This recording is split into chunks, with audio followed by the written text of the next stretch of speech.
a pencil. With a pen, I can sustain it for an hour. Because it's there on paper. If the phone rings, I can go back to it.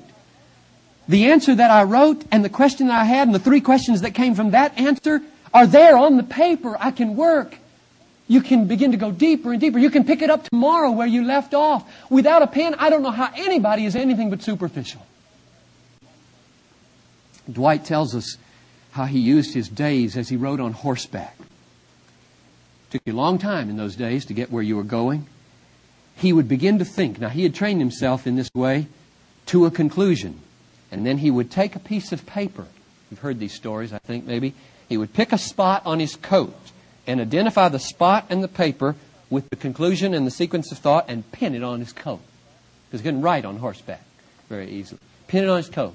And he'd have these things when he'd come home over his coat. And he would go to his study and take them off one at a time. This one is for, and he would write down. That's what he meant by saving or redeeming the time.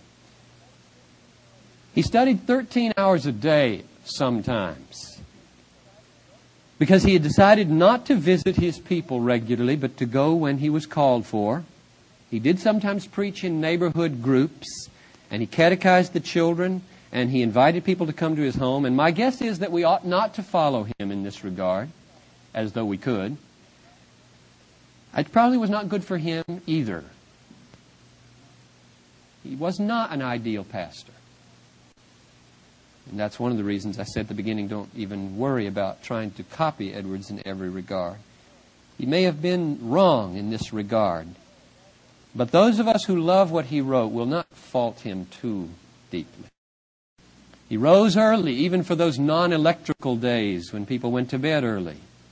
In fact, he was probably totally serious when he wrote in 1728, I think Christ has recommended rising early in the morning by his rising from the grave very early.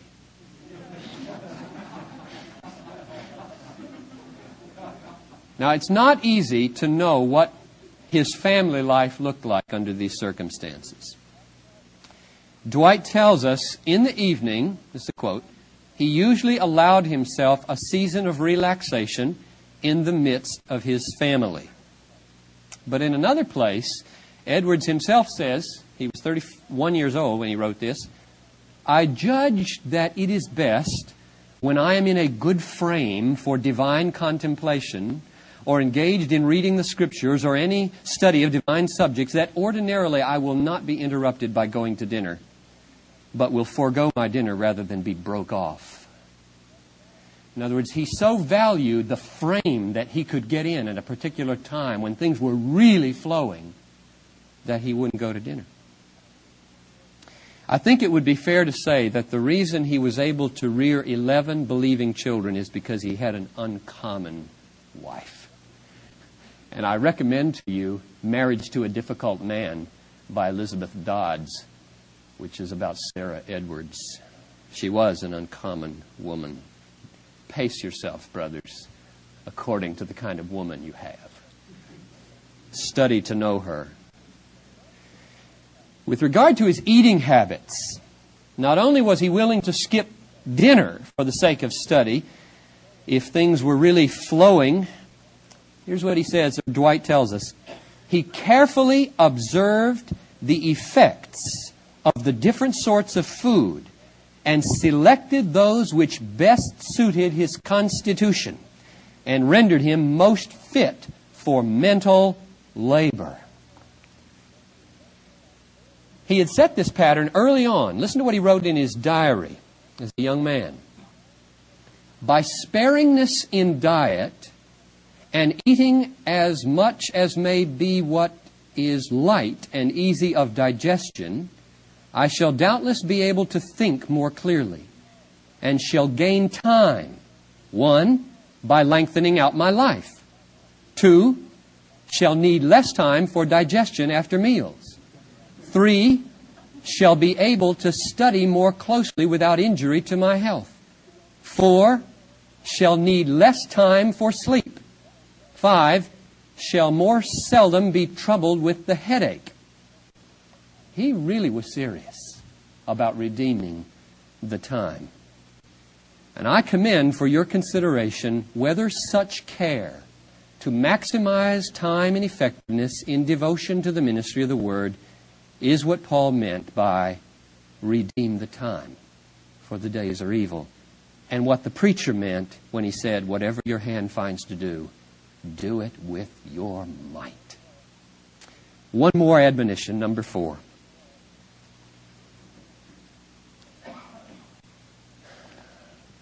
He exhorts us to study for the sake of heartfelt worship and practical obedience.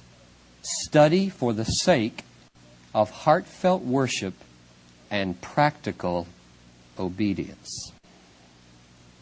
And here he is wonderfully exemplary for those of us who have a bent to study. Mark Knoll, you remember, said, Edwards' piety continued on in the revivalist tradition. His theology continued on in academic Calvinism. But there were no successors to his God-entranced world view. The sweet marriage of reason and affection, thought and feeling, head and heart, study and worship that took place in the life of Jonathan Edwards is very rare in academia and in the church. So the final exhortation is to recover that logic on fire, as the Puritans called it. The fire of joy and obedience. Edwards pursued a passion for God. He was as intent on this pursuit as he was on all the other pursuits.